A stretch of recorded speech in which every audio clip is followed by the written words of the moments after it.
In the highlands of the east, surrounded by mist and ancient cedar trees, lived a philosopher named Elian. His name was rarely spoken in courts or etched on marble plaques. However, those who met him never forgot him. Elian resided in a one-room hut.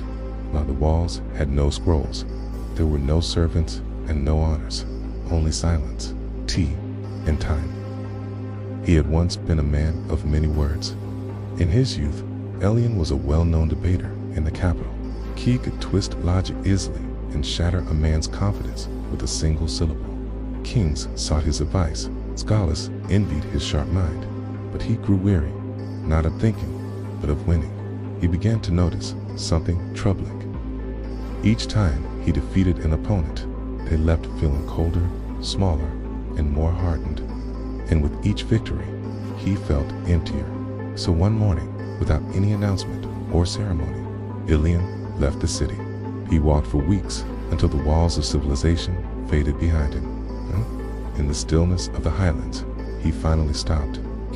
He built a hut with his own hands. He planted herbs. He watched the clouds. Curiously, he stopped talking. For years, people thought he had disappeared. Some claimed he had died, while others said he had gone mad.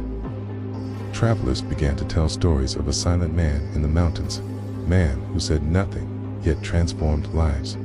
People came from far and wide. At first, they posed big questions. What is the meaning of life? How can I find peace? Is there a soul? Why is there suffering? Elian would smile gently, pour them tea, and remain silent.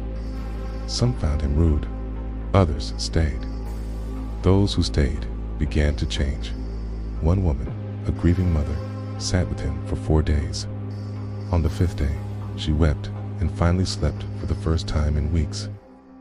A merchant, known for his arrogance, came and tried to argue with Elian, but without anyone to oppose him, he ran out of words. He sat in silence for hours and left humbled. Even children visited. Elian would draw in the dirt with them, laugh, and point to the birds. Without knowing why, they felt acknowledged. One evening, a proud young philosopher named Daran arrived, eager to expose Elian as a fraud. Taran fired a barrage of questions, desperate to provoke a response. What do you believe, old man? Are you a coward, hiding from truth? Is wisdom silence, or just fear of being wrong? Elian simply poured him tea. In frustration, Taran shouted, "You're not a philosopher, you're just quiet." At this, Elian finally spoke. He said, if noise made wisdom, the world would be a paradise. Then he fell silent again. Taran stayed the night. He felt restless. The silence disturbed him. His mind demanded activity, but by morning, something inside had shifted. He felt calm. For the first time in years, his thoughts had quieted. Before leaving, he bowed and said, "I think I understand now." Elian only smiled. Years passed. Elian aged, but his spirit grew lighter. He walked more slowly and spoke even less. Yet his presence grew like a lantern in the dark. People began to write poems about him, even though he never published a word. They called him the Quiet Lantern.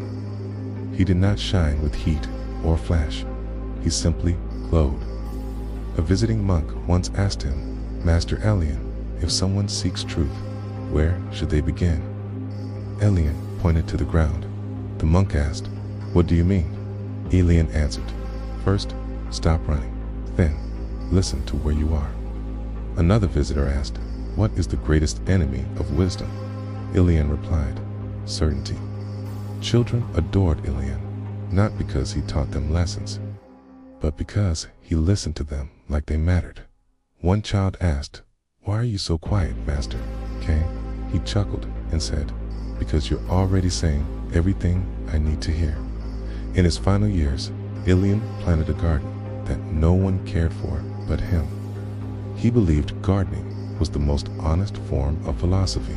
Everything you need to understand, he said, is in the way a seed becomes a tree: patience, nourishment, time, and surrender. He often spoke of surrender not as defeat, but as a return. Wisdom is not won, he said. It is remembered when all else falls away.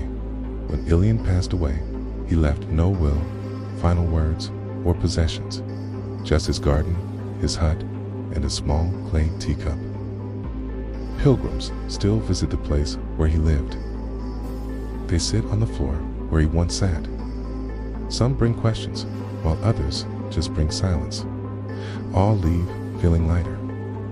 His story spread across kingdoms, not because it was dramatic, but because it was still. In a world racing to be heard, Elian showed the power of quiet, and perhaps that is the lesson. True masters don't shout, they listen. They sit with you not to fix you, but to be with you.